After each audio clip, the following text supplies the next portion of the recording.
I take this opportunity to wish you all a happy and healthy heart.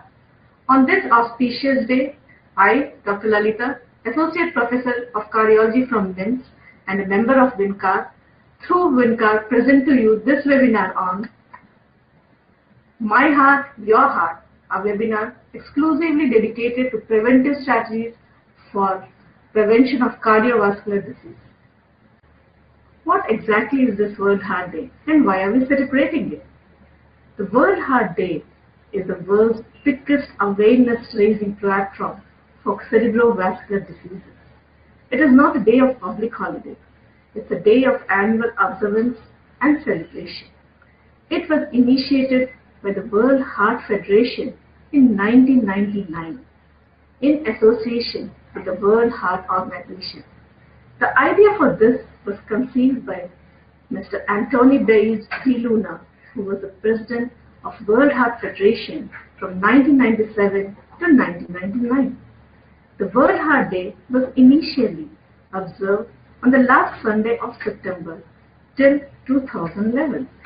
Since then, that is from 2012 onwards, it is being held on September 29 of every year. The first celebration was on September 24, 2000. What is the significance of this day? The World Heart Day informs people globally that cerebrovascular disease, which includes heart disease and stroke, is the world's leading cause of death, claiming more than 18 million lives per year. And it highlights the actions that individuals should take to prevent and control cerebrovascular disease. The aim is to drive action to educate people that by controlling the risk factors such as tobacco smoking, unhealthy diet, and physical inactivity, more than 80% of the premature deaths from heart disease and stroke could be avoided. The World Heart Day is a global campaign during which individuals, families, communities, and governments all around the world participate in activities to take charge of their heart health and that of others. This year on World Heart Day, our mission is to ensure heart health equity, to create a global community of heart heroes, that is, people from all walks of life who are acting now to live longer, better, heart-healthy lives by making a simple promise for our heart, my heart, your heart, and to all our hearts. But what exactly is this promise? A promise to our families to cook and eat more healthy, a promise to our children to exercise more and help them to be more active, to say no to smoking and help our loved ones to stop smoking. A promise as a healthcare professional to help patients give up smoking and lower the cholesterol. A promise as a policymaker to support policies that promote healthy hearts. A promise as an employee to invest in heart-healthy workplaces. On this auspicious day, I would like to highlight the salient features of the recent ACC/AHA Clinical Practice Guidelines. These guidelines released in April 2009, AHA Clinical Practice Guidelines, which beautifully exemplify evidence-based recommendations and guidelines on primary prevention of cardiovascular disease. We are all aware of the risk factors for cardiovascular disease. More than 80% of them are the modifiable risk factors, which include an unhealthy diet, physical inactivity, raised blood pressure, raised cholesterol, tobacco use, obesity, diabetes, and psychosocial stress. Today, atherosclerotic cardiovascular disease is a global epidemic. It is a leading cause of morbidity and mortality, and much of this is attributed to suboptimal implementation of preventive strategies and uncontrolled risk factors. A study in the US, which is true for the entire world, shows that any patient who had a myocardial infarction had an unfavorable level of at least one cardiovascular risk factor before the actual atherosclerotic event. The most important way to prevent this is to promote a healthy lifestyle throughout the life. These preventive strategies should include a strong focus on lifestyle optimization, that is, improvement in diet, physical activity, avoidance of tobacco, and exposure to second-hand smoke. The 10 take-home messages from these guidelines are: promote a healthy lifestyle throughout the life, address the social determinants of health. In all adults, a 10-year atherosclerotic cardiovascular disease risk estimation should be done. Consume a healthy diet which is rich in fruits and vegetables and lean meat. For adults who are overweight and obese, counseling and calorie restriction are recommended for achieving and maintaining weight loss. All adults should engage in at least 150 minutes per week of moderate intensity physical activity or 75 minutes per week of vigorous intensity physical activity. All adults diagnosed with diabetes, lifestyle changes which includes improvement in dietary habits, achieving exercise recommendation is crucial. If medication is indicated, metformin is the first-line therapy, followed by consideration of a sodium-glucose cotransporter 2 inhibitor or a glucagon-like peptide 1 receptor agonist. All adults should be encouraged and assisted and advised to quit smoking. Aspirin should be used infrequently in the routine primary prevention because of the lack of net benefit.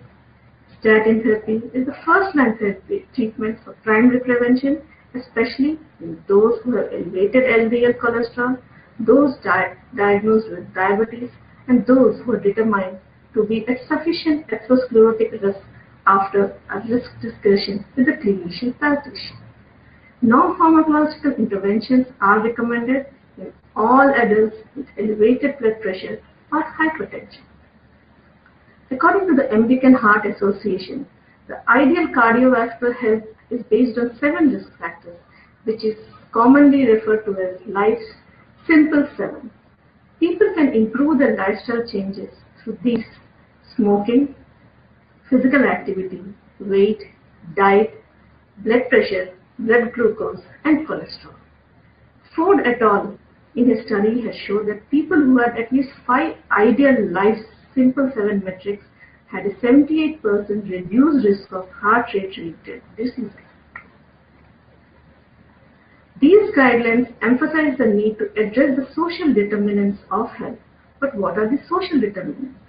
The psychosocial stress, health literacy, social and cultural influences, potential barriers to adhering to a heart-healthy diet such as food access and economic factors, environment and access to facilities for physical activity, environmental and psychosocial factors, sleep hygiene, and other barriers, and the need for social support. All this should be addressed in the patient diagnosed with obesity, diabetes, hypertension, and smokers. Failure to address the impact of these social determinants of health impede the efficacy of proven preventive recommendations. Coming to the guidelines, the recommendations are given for nutrition and dietary. Plant-based and Mediterranean diets, which include an increased fruit, nut, vegetable, legume, and lean vegetable or animal protein, preferably fish consumption, has shown to reduce the risk of CV mortality. According to the Predimed cohort, the pro-vegetarian food pattern, that is, more vegetable consumption, has shown to have a reduced mortality of 41%, especially in those groups who had the highest vegetarian score. According to the Adventist Health Study 2 also, using meat for protein showed a 61% increase in the mortality rate, whereas using nuts, seeds, and plant protein showed a 40% reduction in the mortality rate. This was further confirmed by other studies such as the graded risk, which was published by Sohn et al., which also showed a lowered mortality risk by replacing the animal proteins with different types of plant proteins. Compared with the plant proteins, poultry and fish had a 6% higher mortality rate, dairy had an 8% higher mortality rate, unprocessed red meat 12%, eggs 19%, and the processed red meat had a 34% higher mortality rate. Overall, plant protein is associated with a reduction in mortality rate of 10% for every 3% increment replacement of animal protein. This was proved in a prospective cohort study of US healthcare professionals. So the foods that are recommended are mainly plant proteins and lean animal proteins. And the foods to be avoided are the trans-saturated fats. The other foods which increase the risk of atherosclerotic disease and are to be avoided are sugar-sweetened and artificially sweetened beverages, trans fats, organs, and processed meat. In fact, a daily serving of sugar or sweetened beverage increases the risk of having diabetes by 20%. An added sugar of more than 10% of the daily calories increase the mortality rate. In fact, a diet which is rich in juices and sweetened beverages has got an increased incidence of coronary events, which is much more than the increase seen with consumption of animal products. According to the REGARD study, the southern dietary pattern showed to have a 56% higher risk of heart disease and a 30% higher risk of stroke because this diet included more fried fruits, added fats, organ and processed meats, and sugar-sweetened beverages.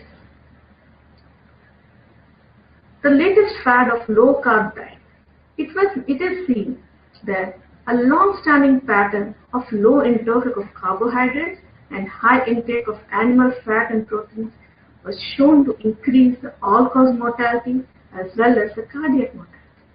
Meta-analysis has shown a 31% higher risk of all-cause death, especially the cardiac mortality. According to the ERIC study, a low-carbohydrate diet using animal sources had an increase of mortality of 18%. At the same time, a low-carbohydrate diet using plant sources lowered the mortality rate. A high-carbohydrate diet in fact increased the mortality by 23%. And this study recommends an optimal carbohydrate intake to be 50 to 55%. So what is recommended to us and we should recommend to our patients is a healthy and balanced diet. Coming to the guidelines and the recommendations regarding the exercise and physical activity. The health benefits of regular physical activity is well established, and physical activity is now considered a cornerstone of maintaining and improving the cardiovascular health. But what type of physical activity? Recommendations say aerobic physical activity is the best to lower the atherosclerotic cardiovascular risk. However, resistant exercise should also be encouraged because it has several health benefits, such as improving the physical functioning, improving the glycemic control in diabetes, and also blood pressure lowering in hypertension. However, the evidence is limited as to whether this resistance exercise lowers the atherosclerotic risk. This is not clear and requires further study. So the guidelines recommend a 150 minutes of moderate aerobic activity or 75 minutes of vigorous aerobic activities in a week, and for kids and teenagers should get at least 60 minutes of physical activity every day. It is seen that shorter duration of exercise such as bouts of 10 minutes of exercise is also beneficial. It means the total duration of exercise that is more important than each episode of exercise.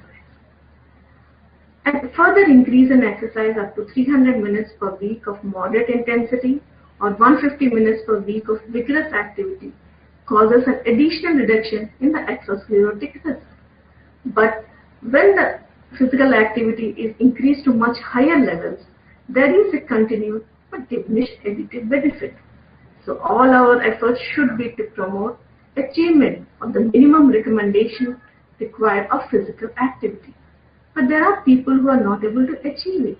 In such individuals, all efforts should be made to encourage at least some moderate to vigorous physical activity, especially in those who are not at all active, or increase the amount of the activity in those who are insufficiently practicing. practicing it. A study by Young et al. Showed that majority of the adults spend 7 to 8 hours of sedentary lifestyle, and this sedentary behavior is associated with the worst health parameters, including the cardiometabolic risk. So all strategies should be to reduce this sedentary behavior because it is thought to be beneficial for lowering the atherosclerotic risk. However, till date, the data on the value of reducing or modifying this behavior to reduce the risk is not clear, and whether replacing the sedentary behavior with light intensity activities such as slow walking, light work is beneficial or not, the answer is not very clear. So the best form of exercises or the activity which we could recommend is treadmill, stationary cycle, stair climbing, or playing single tennis as indoor exercise, swimming, brisk walking, or jumping rope for 15 to 20 minutes as an outdoor exercise. The increased availability of affordable, palatable, and high-calorie food and the decreased physical demands of many jobs have fueled the epidemic of obesity. Obese and overweight are all at risk of atherosclerotic cardiovascular disease, heart failure, atrial fibrillation. So the guidelines recommend a comprehensive lifestyle intervention which should include a regular self-monitoring of food intake, physical activity, and weight. The patient needs to be educated that they need to reduce the calories that go in and increase the calories that need to go out. So reduce the calories by around 500 kilocalories per day from the beginning, and once the weight is achieved, it can be maintained with a calorie of around 1200 to 1500 calories per day for women and 1500 to 1800 kilocalories per day for men. For initial weight loss, an aerobic exercise such as brisk walking for more than 150 minutes per week, and once the weight loss is achieved, to maintain it, or in other words, to minimize the weight regain after 1 year, approximately 200 to 300 minutes per week of physical activity is advised. It is seen that this comprehensive lifestyle intervention produces an average weight loss of 8 kg, that is 5% to 10% of the initial body weight in a short span, that is 6 months, and intermediate term, that is 6 to 12 months compared with the usual case. However, longer interventions after 1 year are associated with a gradual weight gain of 1 to 2 kg per year compared with the usual case. A weight loss of 5 to 10%, that is 8 kg weight loss, is sufficient enough to improve the blood pressure, delay the onset of diabetes, and improve the glycemic control in diabetes, and improve the lipid profile, and should be strongly encouraged. We all know that type 2 diabetes is a major atherosclerotic risk factor.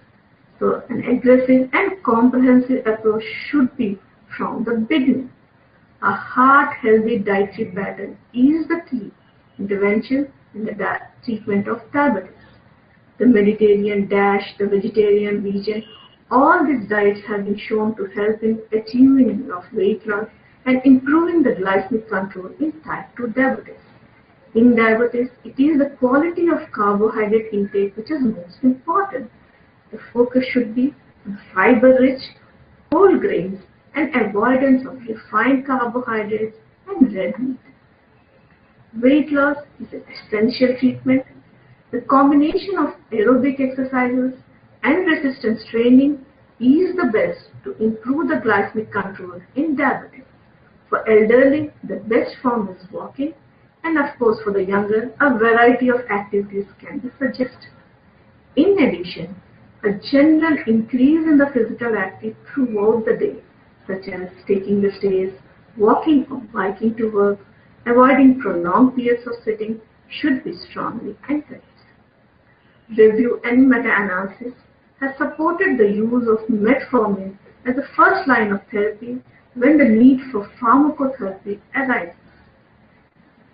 Only the use of metformin compared to conventional therapy, that is lifestyle modification, has resulted in a 32% reduction in microvascular and macrovascular diabetes-related complications. However, a trial of lifestyle intervention can be considered for young individuals who have a mildly elevated HbA1c at the time of diagnosis. Other than metformin, two other classes of glucose-lowering medications have recently been shown to reduce the CV events in adults, and these are the SGLT2 inhibitors and the GLP-1R agonists. Coming to hypertension, non-pharmacological interventions are effective in lower blood pressure, and they may be sufficient in many patients to prevent hypertension and to achieve the desired blood pressure in many individuals. So they form an integral part in the management of those who are diagnosed with hypertension and are on antihypertensive drugs. So what are these non-pharmacological interventions? Achieving an ideal body weight. For those who are not able to achieve it, they should be assured that every 1 kg reduction in blood pressure causes a reduction in the, a 1 kg reduction in the body weight causes a reduction in the blood pressure by 1 mm. Other than this, a diet rich in fruits, vegetables, that is a DASH diet, causes another 3 to 11 mm of reduction in blood pressure. Salt restriction, diet rich in potassium, also cause around 2 to 5 mm reduction in the blood pressure. Limiting alcohol and regular exercises produce 3 to 6 mm reduction in the blood pressure, both in the normal as well as in the hypertensive patients. Coming to treatment of dyslipidemia, the recommendations suggest the use of statins for primary prevention in all patients who have an elevated LDL more than 190 without any risk assessment, and patients diagnosed with diabetes who are 40 to 75 years. A moderate level intensity of statins is recommended without any risk assessment. In the rest of the patient, a risk assessment for atherosclerotic cardiovascular disease is to be done, and such patients should be started on statins accordingly. The detailed description of the use of statins is not mentioned here, and one can refer online for the exact dose and usage of statins for primary prevention. Tobacco use is the leading preventable cause of disease, disability, and death.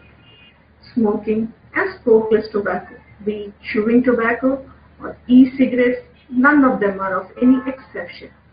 Almost 1/3 of the coronary artery disease deaths are attributed only to smoking and second-hand smoke. In fact, second-hand smoke itself is the cause of atherosclerotic cardiovascular disease and stroke. Even low levels of smoking increase the risk. So, one should be very clear about the fact that reducing the number of cigarettes per day is not going to eliminate the risk associated with smoking. Studies have shown that the tobacco users are more likely to quit within 6 months when the clinician they meet strongly advise them to quit smoking. In fact, in each of our meetings with our patient, we should make it a point to ask the smoking status and encourage them to quit smoking by telling them the benefits of quitting the smoking. This is one example where there is frightening statistics of the risk involved in smoking and the benefits which are achieved by stopping smoking. Tailored strategies that would work best for the patient to quit smoking. The FDA has approved 7 tobacco cessation pharmacotherapy. However, a person determined to quit smoking would be successful only when he makes a plan to quit, set a quit date, choose a method, decide if they need help from the healthcare provider or a nicotine replacement, prepare for the quit date, and finally quit on the planned quit date. This talk will be incomplete if a mention is not made of this cardiovascular disease risk in the medical profession. We doctors form a very important segment of the population. We provide healthcare to the population, and hence it's expected that we take adequate care of ourselves. However, doctors and nurses often have sedentary lifestyle and on many occasions fail to follow preventive health guidelines in their own health, and hence they have been shown to be at greater risk of cardiovascular disease and, of course, not to mention the professional and physical stress. A study in Brazil over a 20-year follow-up showed that doctors had excessive weight gain, significant increase in the prevalence of systemic arterial hypertension, as well as dyslipidemia. Similar study in Singapore had shown that 10% of the doctors and nurses were having dyslipidemia and around 7% of them were obese. In a similar study conducted in Tamil Nadu, 31.2% of all healthcare professionals were at high risk for cardiovascular disease. 30.4% were at high physical activity related risk for CVD, while 14.4% of these subjects were at high dietary pattern related risk for CVD.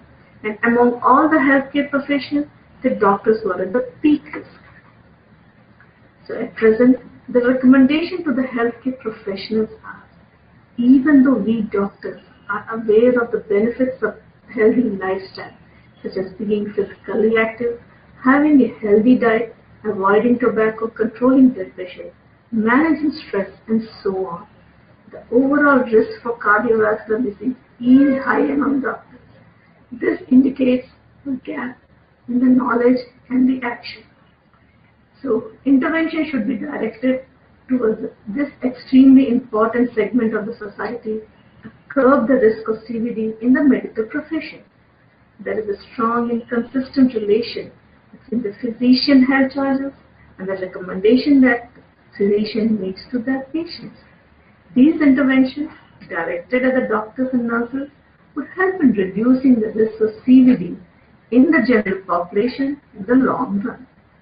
Hospitals and healthcare organizations should come up with programs specifically targeted at doctors and nurses, and CVD risk factor screening should be done on a regular basis to improve the health of these subjects. Evidence and text supporting the recommendations and guidelines for preventing cardiovascular diseases are very clear. Now it is our turn to be a heart hero and make a promise today. And the promise should be for a healthy meals, increased physical activity, to stop smoking, and have a better workplace. The promise should be from my heart, your heart, and all hearts.